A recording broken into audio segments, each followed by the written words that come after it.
We are all longing to go home to some place we have never been, a place half remembered and half envisioned that we can only catch glimpses of from time to time. Community. Somewhere there are people to whom we can speak with passion without having the words catch in our throat. Somewhere a circle of hands will open to receive us.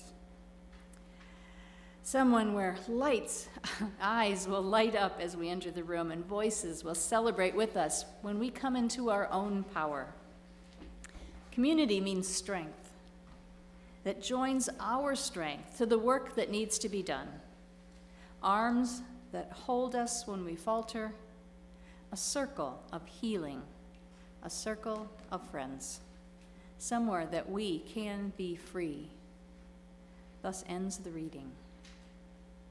I'm going to invite folks at home to light your chalices as Pam reads our chalice lighting words here. And you can join along.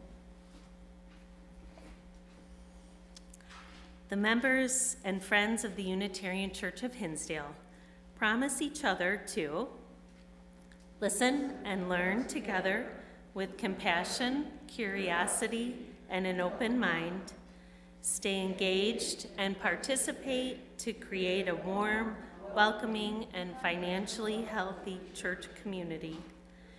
Work together and beyond our walls to address social and environmental challenges, and support our church and its mission with time, talent, and treasure. Now we have an amazing song.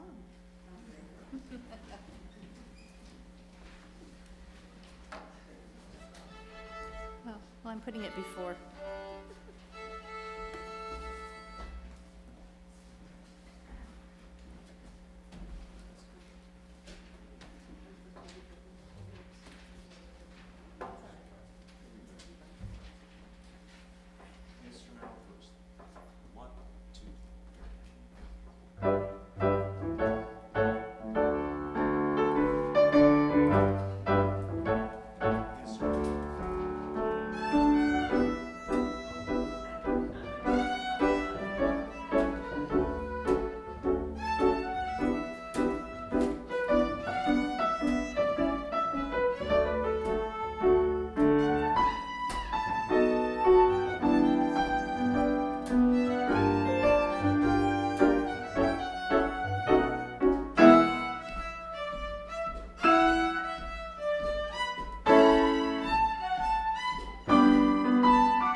Yay. Those words were written by our very own Jamie Passman, so thank you, Jamie. My first lyrics ever. Fabulous. So welcome back. It's so fabulous. Those of you who have made it into our building after, I think it's been 6 weeks or so we've been off since Christmas. Good morning. My name is Reverend Pam Rumancik, and I serve this wonderful little church, the Unitarian Church of Hinsdale. And my pronouns are she and theirs. Each of us brings so many different perspectives and identities to the world, but each of yours is welcome here as we all work together to uphold the worth and dignity of each and every person. I'm going to say thank you so much to all of our musicians today who are all pitching in to make this a celebratory day, and thank you for Pam Fodor, who's our worship associate this morning. Ongoing gratitude to our technicians who have given us a great upgrade that I am so excited about, so things are working. Yay! Thank you to Jean and to Alex. Yay. So there's a lot going around. This is really good. So first of though, I'm going to invite Bonnie Wayman to come up because she's going to give an update on the work that a group of the people here have been doing with our Aurora family. That was the family that had been separated at the border during the previous administration, and now they're working together. Bonnie? Come on up to get things, and our church has been supporting them for, I think it's like 4 or 5 months already, and so Bonnie's going to give you an update. I'll make it short because I know you got so much going on, and we've got social justice today too. So since I'm at a pulpit, we'll say the proverb, if you give a man a fish, he eats for a day. If you give a man if you teach a man to fish, he eats for life. So we have a church member who's willing to donate their car, a minivan, to the family, and it's at a mechanic so that all the maintenance work that needs to be done on a used car is done. So if you're wondering how to support the family, this would be one way if you want to designate some money to go towards the maintenance on the van. That would be a nice thing. They're well educated and looking for jobs and working on resumes. The father already has papers in progress to get to work. Not in his field, of course, but he's willing to do whatever it takes to help the family. And the mom has already been studying rules of the road, even though their Mexican licenses work here. So they're really smart, they're really trying hard, and this would be a great way to fit everybody and their groceries and abuelita and all of them to get their work done. So I'll give you a better follow-up on the family at a later date when we have more time. So look forward to that. Yeah. Well, we were trying to find a mechanic who would donate all the labor, but that's been exceptionally difficult. So currently it's at a Firestone, and they have written off simple things like an oil change, and the care mechanic itself there, he donated a little bit of his time, but it's still over $2,000. The battery, tires. We don't want this family to have any extra expenses. It's all maintenance, but shocks cost a bit, and gaskets can cost a bit, and they have to follow their union rules. So it's a little over $2,000 to make sure that they have no maintenance for quite a while. So that's our goal, because we're trying to support them as best we can, and that way they can get themselves to the doctor, they can get themselves to work. Unless you live in the city of Chicago and work in the city of Chicago, public transportation can be difficult. So, and the grandma has a job and a car, but that's one car for 3 adults and 2 teenagers. Through the church, I think the Aurora family, but if you specify the van, maybe that'll work out somehow. I'm not really sure how to do all that, if we have a CPA in the house. Thank you for your time. I know it's limited, so thank you very much. Okay, thanks for all the work. It's been amazing. Thank you, Bonnie. Yes, okay. So there are a lot of other good things going on around the church every single week. We had a great group yesterday that stood in the cold weather around some really nice fire and had some hot chocolate and listened to a story. That was wonderful. But there are a lot of other good things going on. So make sure you open your news and notes every week. Make sure, I think the Touchstone will be coming out in this coming week, so that you can stay connected and learn about all the different ways we can do things here.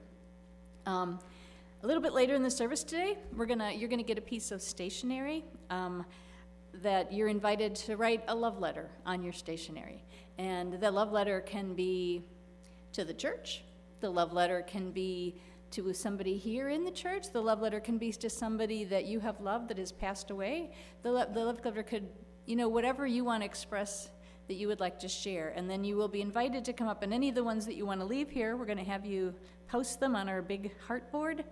And then, but if the ones you want to take, but everybody's going to come up because there's some Valentine's treats for everybody. So whether you want to leave your letter or not, there's going to be Valentine's treats. So just be thinking about what you would write your letter about as later on in the service.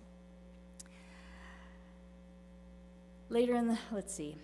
We begin now with deep gratitude for being able to get back together in church.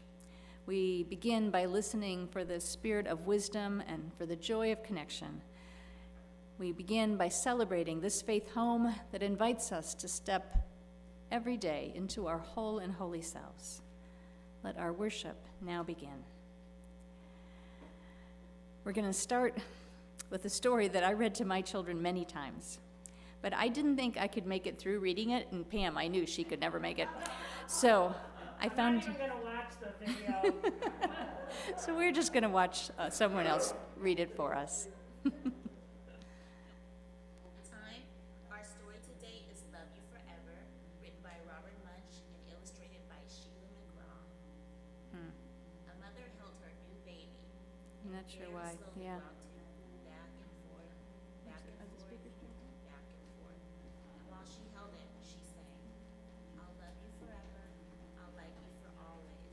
As long as I live, my baby you will be. And that baby grew. He grew and he grew and he grew. He grew until he was 2 years old.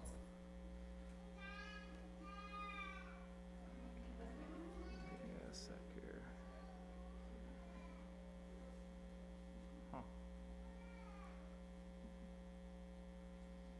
It wouldn't be church if something can go a little bit wrong, right? And he ran all around the house. He pulled all the books off the shelves. No.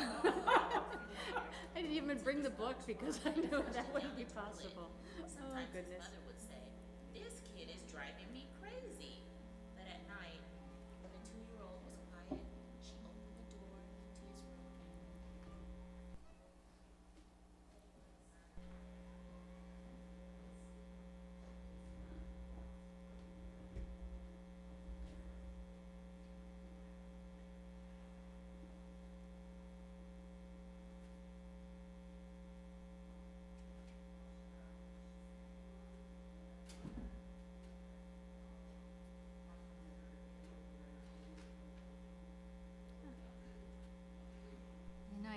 I have to leave it on so we can hear when he can sound it, but I'll start it back at the beginning once we can hear it.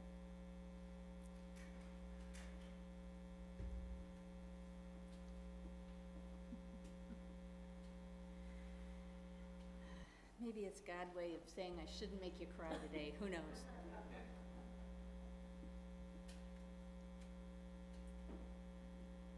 So just to let you know, as we're getting ready, the treats that we have over here, I have some dark chocolate, and there's a lot of it, so take more than one.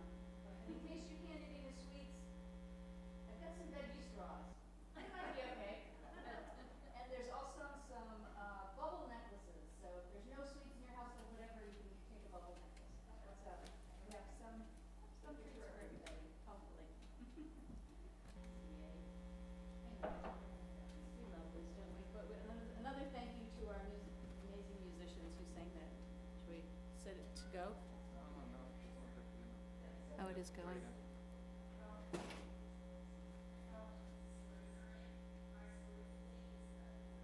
quiet still.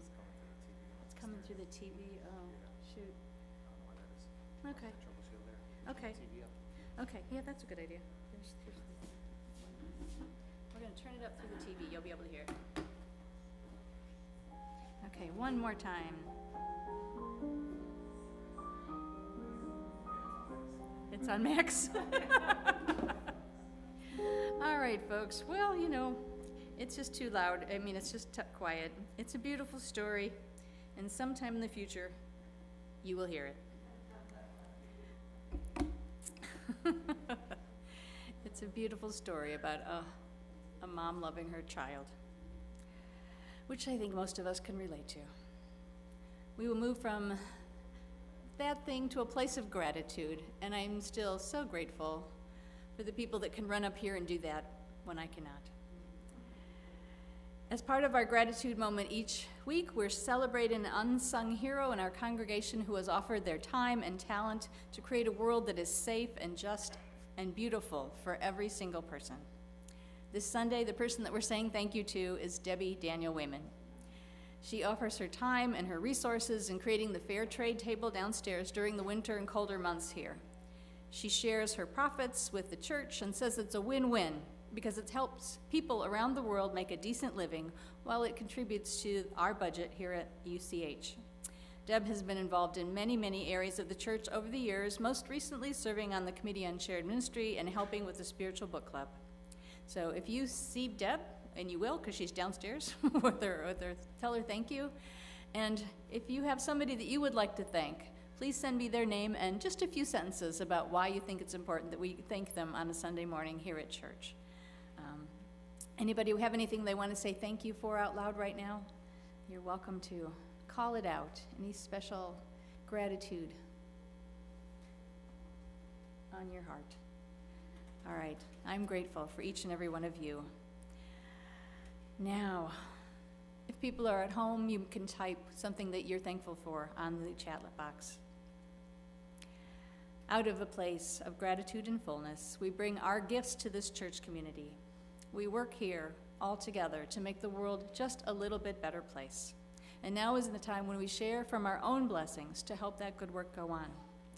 Today is the second Sunday, so today we share our entire collection with My Block, My Hood, My City, which is working right here in Chicago. I'm going to go ahead and play a video from them. I hope we hear it. No.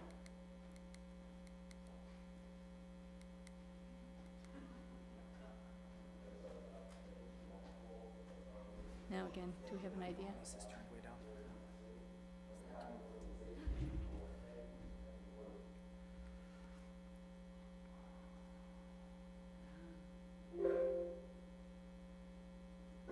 Thank you. We couldn't do the work here in my block in my city without y'all support. This year we've actually expanded our programs and going deeper into communities, whether it's explorations, youth jobs, or senior services. Our model is to take care of people no matter what. Innovation is at the heart of what we do here at Valentine City. And this year, we have launched an amazing program called Block, our national scholars, community health grants, and expanded our Block Fit program. We stay committed to working with those who complement our work. And year to date, we've given out over $750,000. Actually, we gave out 1.2 million. My bad. I'll get back to it. All of this is possible because of people like you who decide to help us, and we hope that you join us in our journey in 2022. Thank you so much. Hi everyone, my name is Valentine. I'm the Sports Program Manager at My Block, My Hood, My City. 2021 has been a year of growth for our youth programs. We currently serve over 150 youth through our sports program, where we've had over 75 different explorations this year. Outside of the amazing work that we do through our sports program, we have continued to support our youth during the summer months, where we've created over 50 jobs through our community walks and our Youth Senior Connect program. We are also growing in our reach to more of the city's neighborhoods. We are working to expand our reach in Latinx neighborhoods by strengthening partnerships with Latinx organizations and intentionally creating voices for our livability street. We strongly believe that our youth are the greatest asset to the city, and we must continue to support them as much as we can. Thank you to all of our donors, volunteers, and community partners for your continued support. Let's make 2022 an even bigger and better year. Very good. So that's the work that they're doing. It's really pretty amazing. So if you're at home, you can go to www.hinsdaleunitarian.org and click on the donate button and just choose social justice from the drop-down menu. Here in the sanctuary, the entire collection will go to this amazing group unless you write something different in your memo line or write on the envelope. So our offering will now be gratefully received.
Let's do our offering words together. This church is made up of all of us. It's what we learn together, the work we do together, the fun we have together. It's what we share with one another, with the people around us, and with all the world. Gene just let me know that he thinks the sound will work if I go back to that story. So I'm going to go back because I think it's a good story. And I just have to go back. There we go.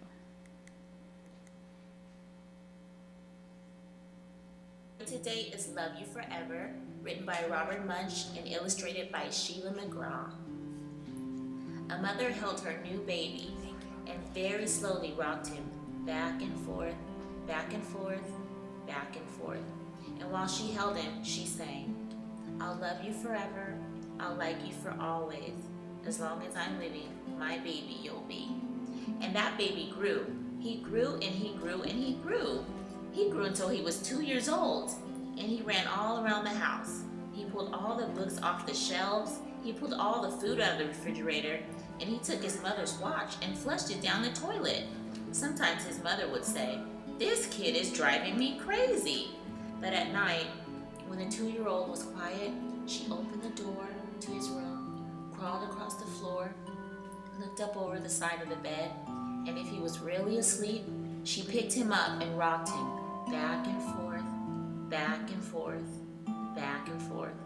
While she rocked him, she sang, I'll love you forever, I'll like you for always. As long as I'm living, my baby you'll be. And the little boy grew. He grew and grew and he grew. He grew until he was 9 years old. And he never wanted to come in for dinner. He never wanted to take a bath. And when Grandma visited, he always said bad words. Sometimes his mother wanted to sell him to a zoo. But at nighttime, when he was asleep, the mother quietly opened the door to his room, crawled across the floor, and looked up over the side of the bed. If he was really asleep, she picked up that 9-year-old boy and rocked him back and forth, back and forth, back and forth. And while she rocked him, she sang, I'll love you forever, I'll like you for always. As long as I'm living, my baby you'll be. The boy grew, and he grew and grew and grew until he was a teenager. He had strange friends, and he wore strange clothes, and he listened to strange music. Sometimes his mother felt like she was in a zoo. But at nighttime, when that teenager was asleep, the mother opened the door to his room, crawled across the floor, and looked up over the side of the bed. If he was really asleep, she picked up that great big boy and rocked him back and forth, back and forth, back and forth. While she rocked him, she sang, "I'll love you forever, I'll like you for always. As long as I'm living, my baby you'll be." That teenager grew. He grew and grew until he was a grown-up man. He left home and got a house all the way across town. But sometimes, on dark nights, the mother got into her car and she drove across town. If all the lights were out in her son's house, she opened his bedroom window, crawled across the floor, and looked up over the side of his bed. And if that great big man was really asleep, she picked him up and rocked him back and forth, back and forth, back and forth. And while she rocked him, she sang, "I'll love you forever, I'll like you for always. As long as I'm living, my baby you'll be." Well, that mother, she got older. She got older and older. One day she called up her son and said, "You'd better come see me because I'm very old and sick." So her son came to see her. When he came into the door, she tried to sing the song. She sang, "I'll love you forever, I'll like you for always." But she couldn't finish because she was too old and sick. So that son went to his mother. He picked her up and he rocked her back and forth, back and forth, back and forth. And he sang this song, "I'll love you forever, I'll like you for always. As long as I'm living, my mommy you'll be." When the son came home that night, he stood for a long time at the top of the stairs. Then he went into the room where his very new baby daughter was sleeping.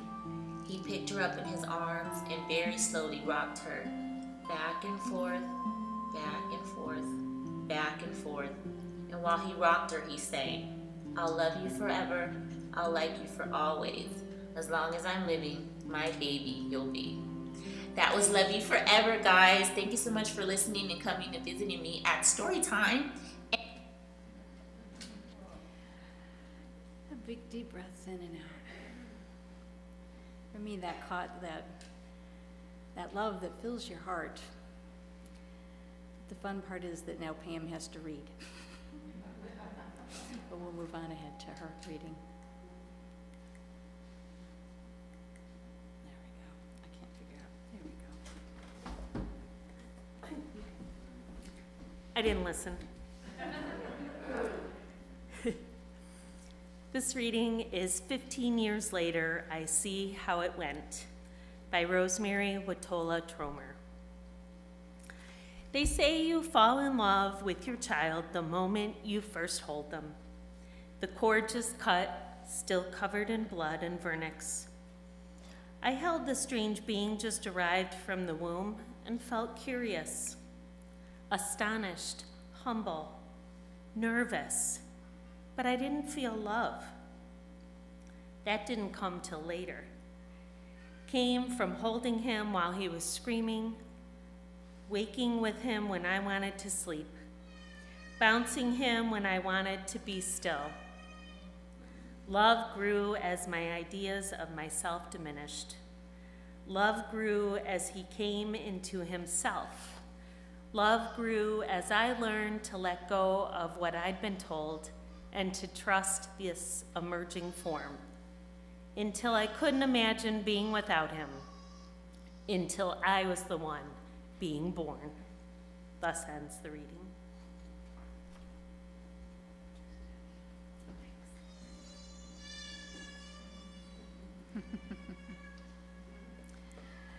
We enter a space now of meditation and prayer. So I invite you to take a deep breath in, to exhale, letting any tension, any anxiety that may have come in with you today go down through your body, down your back, calves, feet, into the rich, dark earth below, which can hold whatever we send her. From that space, I invite you to pay special attention to your heart region of your chest. With each breath Imagine your heart softening and opening. Now send loving thoughts to yourself from your chest through your whole body.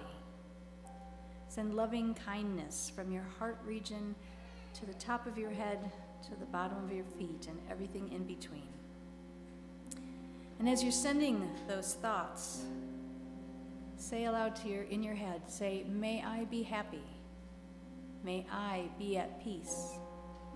May I be kind and loving. May I feel good about myself. May all my dreams come true. Now next, from this place, a feeling filled with love, think about those close to you, maybe family and friends. Think about radiating that heart feeling from your body out into the circles of people around you. And as you send that love out to them, say these words. May they be happy. May they be at peace. May they be kind and loving. May they feel good about themselves. May all their dreams come true.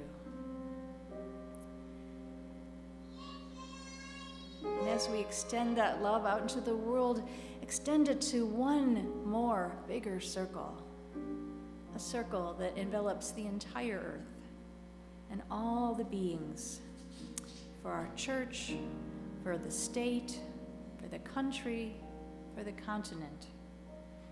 Let our minds encircle the entire earth, wishing these things for all beings.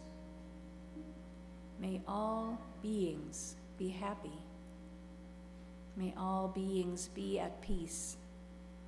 May all beings be kind and loving. May all beings feel good about themselves. May all their dreams come true. Now gradually gather that love that is free-floating around the world, around this room, around your body. Hold on to that wonderful feeling and know that it can carry you through whatever this day or this week might bring. In this space of love, we remember today Hans Longgrowth, who is recovering from liver transplant surgery, but had to go back into the hospital this week. We send him love and care. We also send good thoughts to Gary Knoll as he recovers from hip replacement surgery. Kathy reports that he's home and doing well. May the blessings of peace and healing surround both of them and anyone else in need of care. This morning, if something is weighing or dancing upon your heart and you would like to come up and light a candle, you can come and do that at this time. Folks at home can type your intentions in the chat box, but everyone should remember that we are live to the larger world, so please only use first names.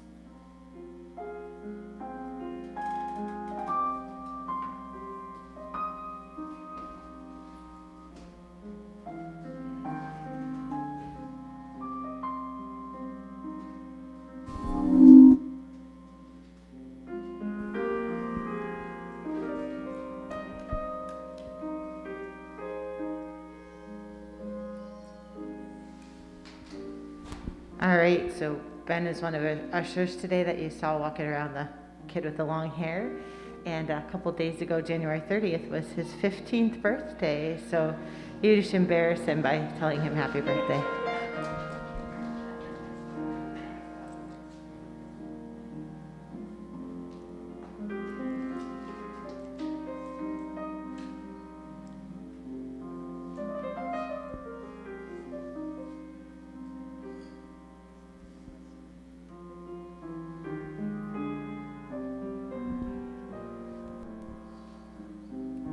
This one's for the school board members and the healthcare workers that are still fighting right now. These protests are very disturbing to me.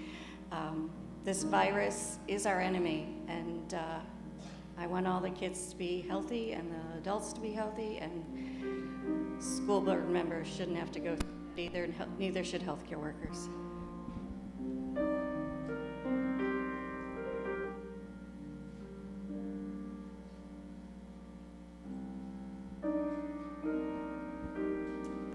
Morning. I lit a candle this morning for my brother Jim.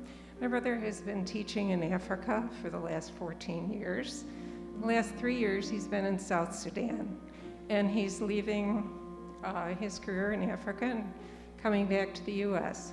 He's departing from South Sudan today, and the airport at South Sudan can be a very dangerous place to be. So we haven't heard from him yet, and keeping our fingers crossed that he gets home safely.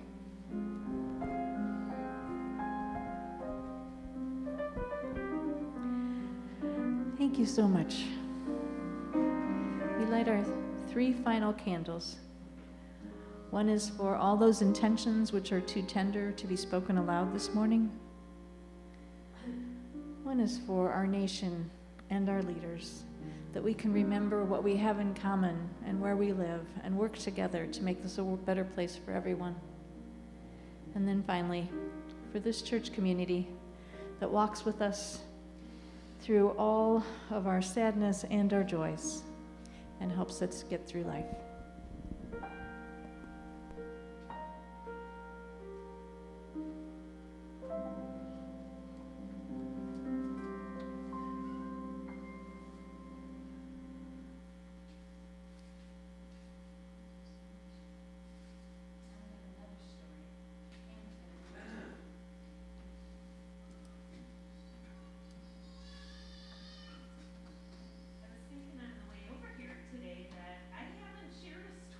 Church for like 2 years. So I'm super excited to share it with you, and it's a really, really sweet book. It's called The Love Letter. Oh yeah. And it's by Annika Aldamu Denise.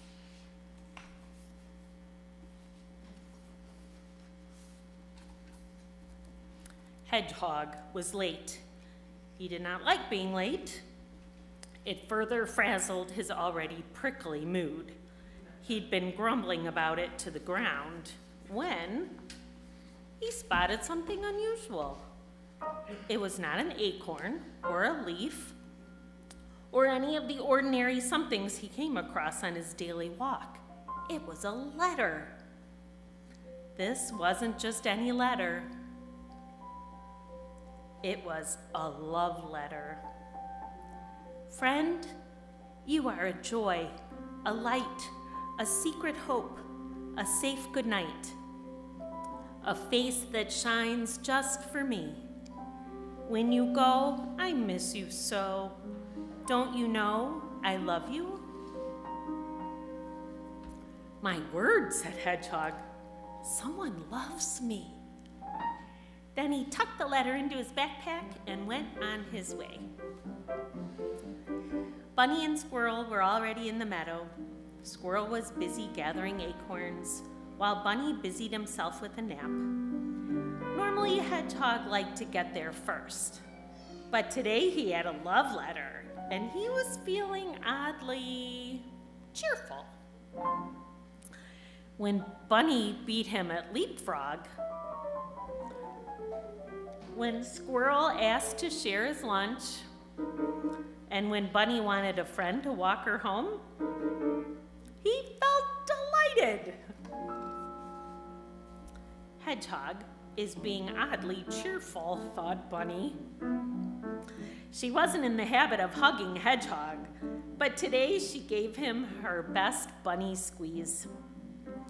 She was just about to hop on home when she saw a letter lying on the ground.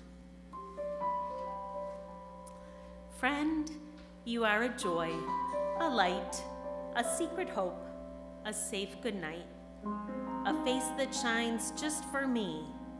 When you go, I miss you so. Don't you know I love you? My whiskers, whispered Bunny. Hedgehog loves me. Down in the rabbit hole, Mama put her straight to work. Normally, Bunny pretends to nap at chore time, but today she had a love letter and was feeling oddly helpful.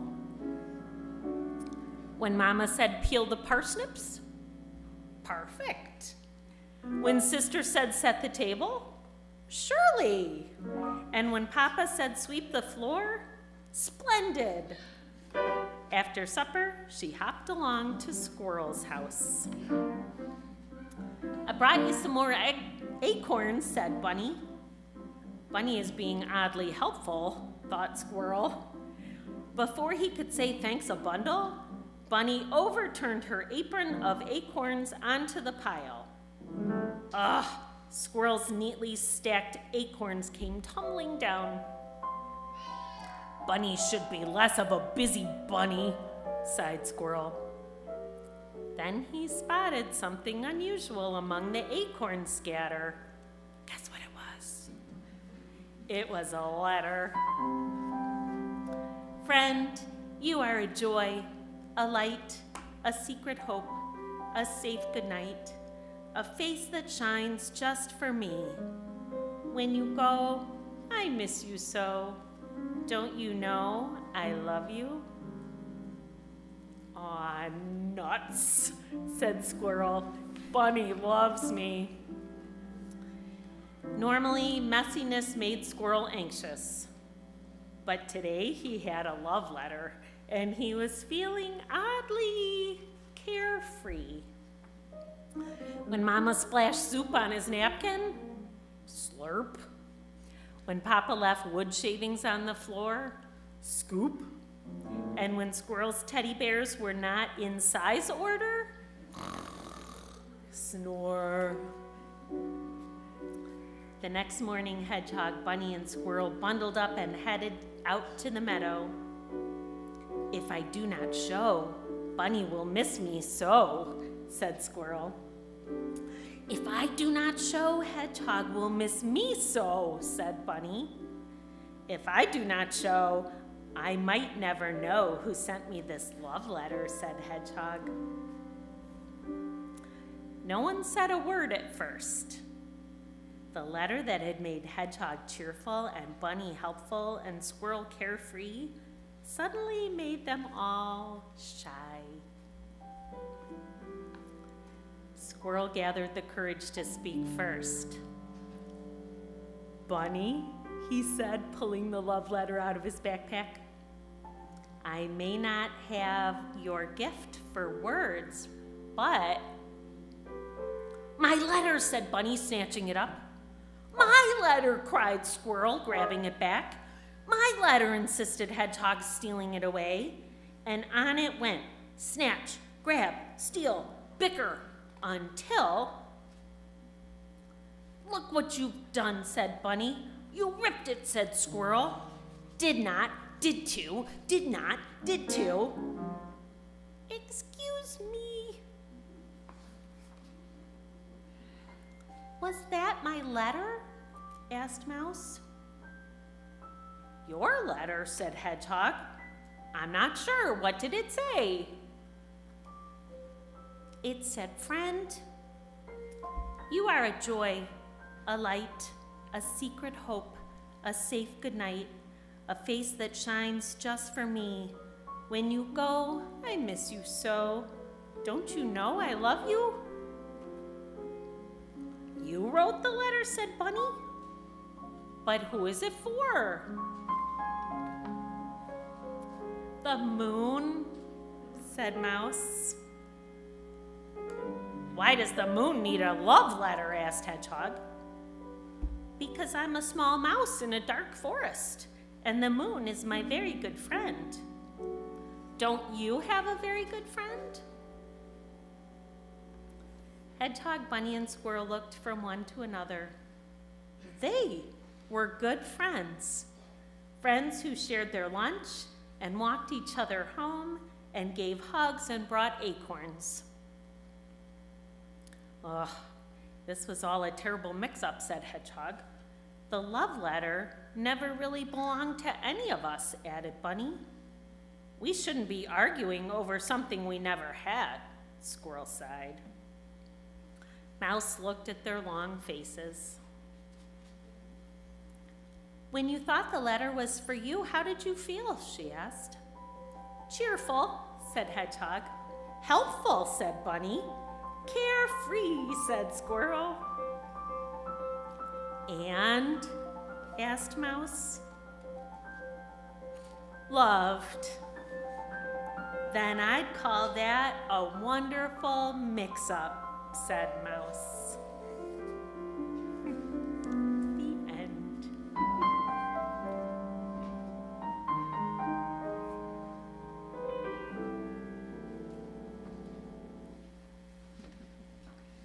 It's a very sweet story. Well, there we go. Have any of you ever gotten a love letter? When I was thinking about it, I didn't really think I did, because I didn't have one of those ones that were filled with undying expressions of love or sonnets listing all my amazing qualities. But I have gotten letters that reminded me of the person that I want to be. And I've gotten letters from people thanking me for what I've done or been to them. And actually, when I started thinking about it, my family has been a family of letter writers from as long as I can remember. I mean, going back to when I was 7 years old, I got a letter to the editor posted in our local paper. And my mom kept it. She showed it to me a few years back, and she thought it was a way bigger deal than I did at the time. And there was also in our family not so much love letters shared often. I can remember dozens of letters, I think, that when I got really mad at my mom, I would write it all down and tell her all the things that she had done and that was wrong with her. And she kept a few of those too when we were going through her stuff, which was hilarious. But the really funny part was that when my son was about 7 and really mad at me, he slipped a letter under my door. And I have to tell you that it made my heart so happy that we were continuing to write love letters, or not so love letters, but they were love letters in some way because they were letters written to people that we loved, trying to make sure the other person knew what was going on with us, trying to make sure that we had the relationship and make that relationship better. And what I realized that probably most of the time, love does not look like hearts and flowers and little Valentines. Most of the time, love is calling us to be our very best. Love is asking us to stretch outside of our limited self-interest and try to enclose more and more in our us. Tina Turner famously sang, "What's love got to do with it?" And I think she was very accurately noting that the physical response of your body to another human's body is not the totality or even the biggest or best part of what love really is. That's like pheromones and nature's way of getting the species to survive. Real love is much bigger and heartier and more incredibly beautiful than any of the versions that live in pop songs or romance novels. As Unitarian Universalists, we describe ourselves as the love people. Our yellow shirts say we are on the side with love. And even though our banner is an old banner, we've stopped saying standing on the side of love so we could make sure that even those people that couldn't stand, that had to roll or couldn't move at all, are still part of our standing or siding with love. Because we don't want anybody to feel left out of our us. We want our circle big enough to embrace the whole of humanity, not only 2-leggeds, but 4-legged, 6-legged, 8-leggeds, maybe as many leggeds as you can think of. Pam had threatened to hide during the first video story, the I Love You Forever story. And I still can't listen to it without coming to tears in my eyes. Because that story for me touches the core of the longing of my heart. It says that real love sees the deepest truth of those around us. Like a parent loves a child not only when they're good and cute and behaving, but even when they flush our favorite watch down the toilet, or leave glasses of water all over the house, That's for my daughter, Carrie, if you're watching this. Real love asks us, a whole lot of us. It asks us to get up in the middle of the night and tend to a vomiting child or spouse. And that's nobody's idea of a good time. Real love demands that we pay attention to the connections which nurture our deepest human selves, connections which actually challenge us, that don't make us just feel good, but ask us to be our best selves. They show us how strong we are when we didn't think we could do something. They show us how much we can grow beyond what might feel comfortable. There's a story that we sometimes tell at Christmas time. It's called Christmas Day in the Morning, written by Pearl S. Buck. Some of you probably remember it tells the story of a young man who lives a really hard life on a dairy farm where they have to get up at, ungodly hours every single day to milk those cows. No breaks, not even Christmas, not even holidays. It's talking about the son who's just in adolescence and how he's laying in bed just beginning to realize how hard his dad works to keep the family afloat.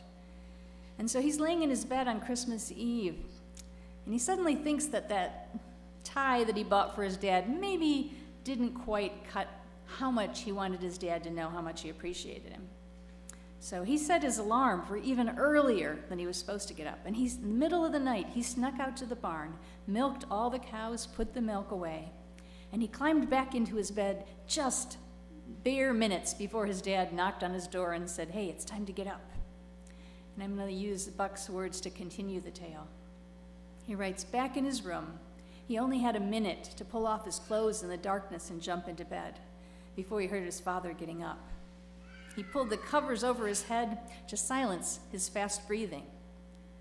The door opened and, "Rob," his father called, "we have to get up, son, even if it is Christmas."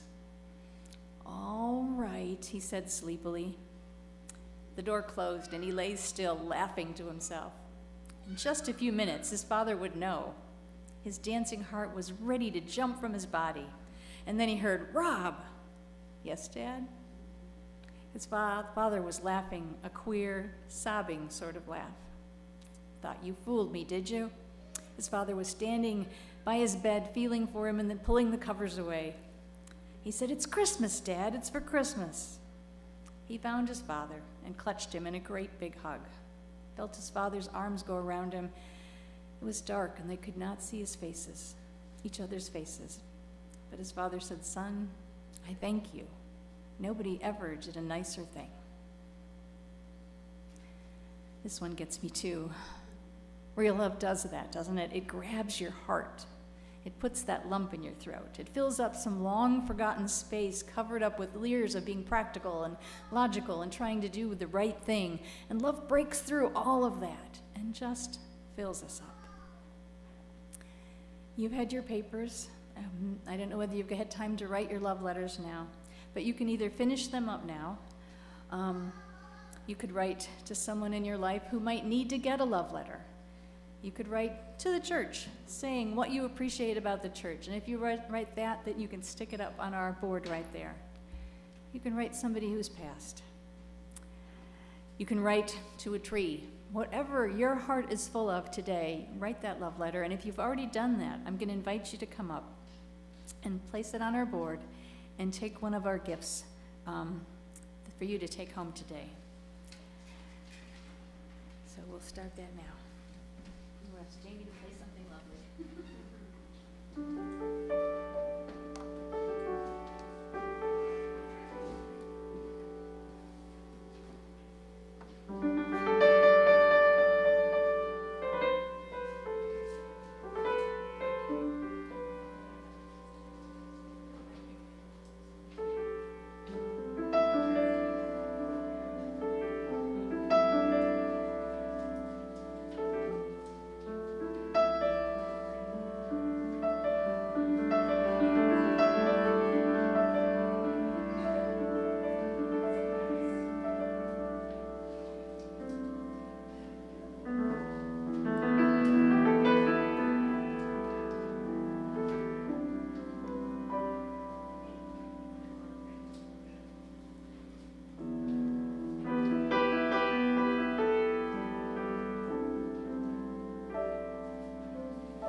stickers are not sticking as well, but don't you worry. We're going to put them all together and they'll be sticking next week, so when people come to visit. Are you feeling the love? Does your heart feel a little bit lighter and more full, even if there are tears in your eyes sometimes? Love is the name that Unitarian Universalists give to God. It is the underlying force in the universe that holds all things, fills all things, connects all things. We come in this space to remind ourselves, to remind each other of that every single week, and to remind ourselves that we want to live into that love, into that space, no matter how hard we are pulled into places of anger or judgment or the separation that pulls us apart. I am so grateful for everything that you've done today. I have a few minutes more. We're running a little bit behind, so I hope you don't mind. This is a little bit of the hard part of love. We have come through an incredibly difficult time. This pandemic has kicked a lot of butt, including my own. Exhaustion and overwhelm are the words that I hear every single day. And when I don't hear it, I see it. I see people who have been givers, really engaged, stepping back and say, I just can't do it anymore. And I get it. Oh my goodness, do I get it? And there was an article out that nearly a third of clergy people across the country have either joined the Great Resignation or are thinking about it, because some days it just feels too hard. It feels like there's this giant, heavy blanket draped over us, and everything that we try to do just is harder, and you don't really even know why. And that makes running this church a little harder too. And I have to admit, we're a little concerned right now, because the first year went really well. The first year we had the PPP loans and everything was going on, but that's all gone now. And this year we had $27,000 slotted to come in through fundraisers to help make sure we can meet our expenses. And the fall one got canceled because of rising COVID levels. And now we can't get anybody that's willing to step up and run the spring one. So that's a little bit scary. How are we going to fill that $27,000 hole? Your board and your leaders, they're just diving off. Oh well. Your board and leaders are all discussing now how we can do, what we should do about this. But you know what? It's not the work of just one or two people, even a select few, because we are all in this together. So I'm asking you today to think about your relationship with this community, this church. Is it worth getting up in the middle of the night for? Is it worth pushing past your fatigue? Because ironically, one of the best ways to overcome fatigue is to connect to your passion. And while it seems counterintuitive, at some point sitting on the couch wrapped in that blanket stops being a respite and starts pushing you deeper into depression, into a malaise. Getting up and doing something good for somebody else can actually awaken that deep life force within you. We know that physically is true. The best antidote for just sluggishness is to get up and start exercising. And it hurts. When you start off, if you haven't moved for a while, it hurts. But if you keep at it, that energy starts flowing through your body, and you start feeling like, yeah, I do want to get up and take that morning walk because it makes me feel better. I've experienced that recently with even the work of ministry, because while I didn't ask for being called to stand up at the District 86 school board meeting and begin organizing faith leaders, I've had a resurgence of energy that around interfaith work that I'd forgotten was there.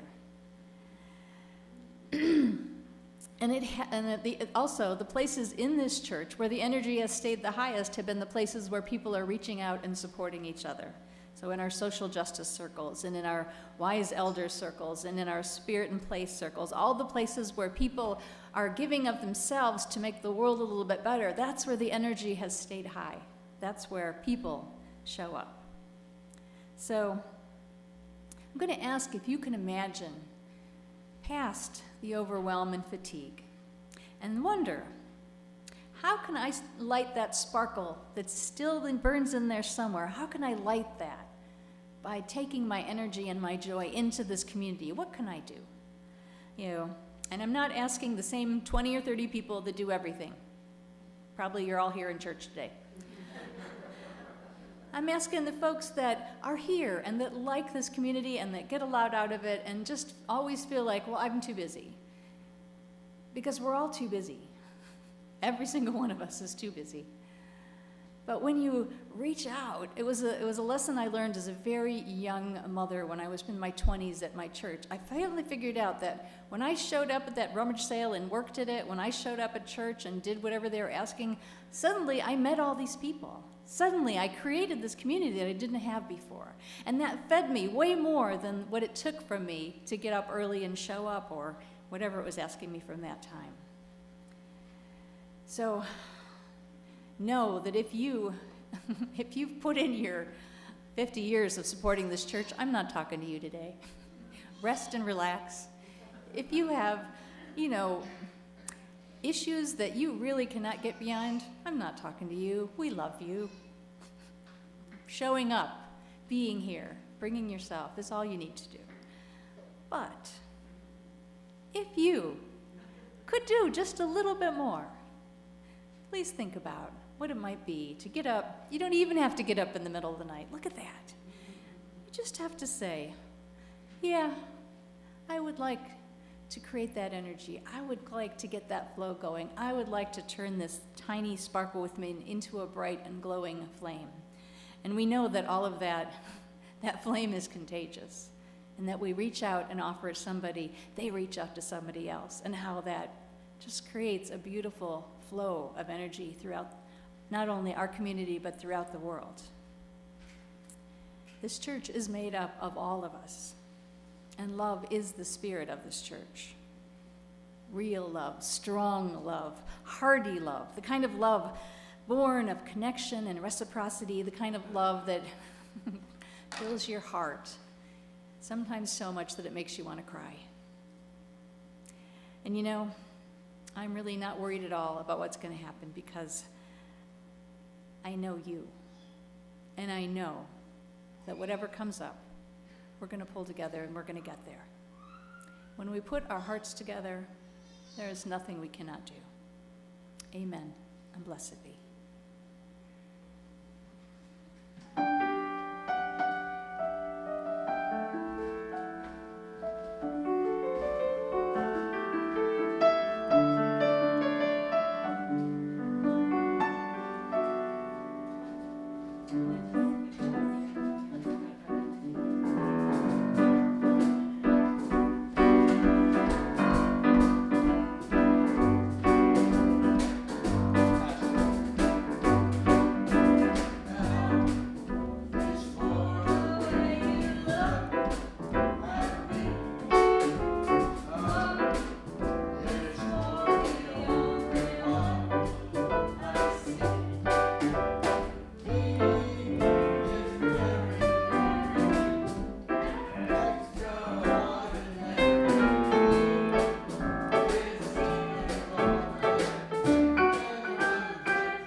Thank you so very much.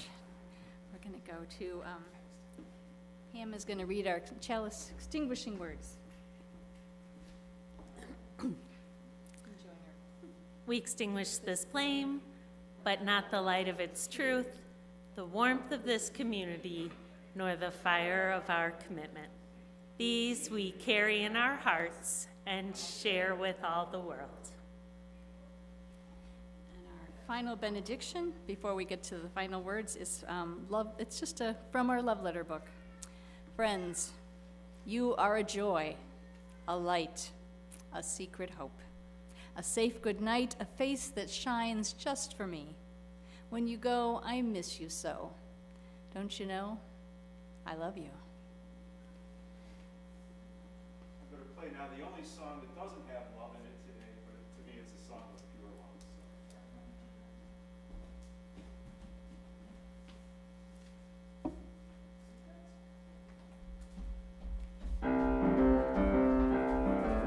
If you want to dance, go ahead, dance.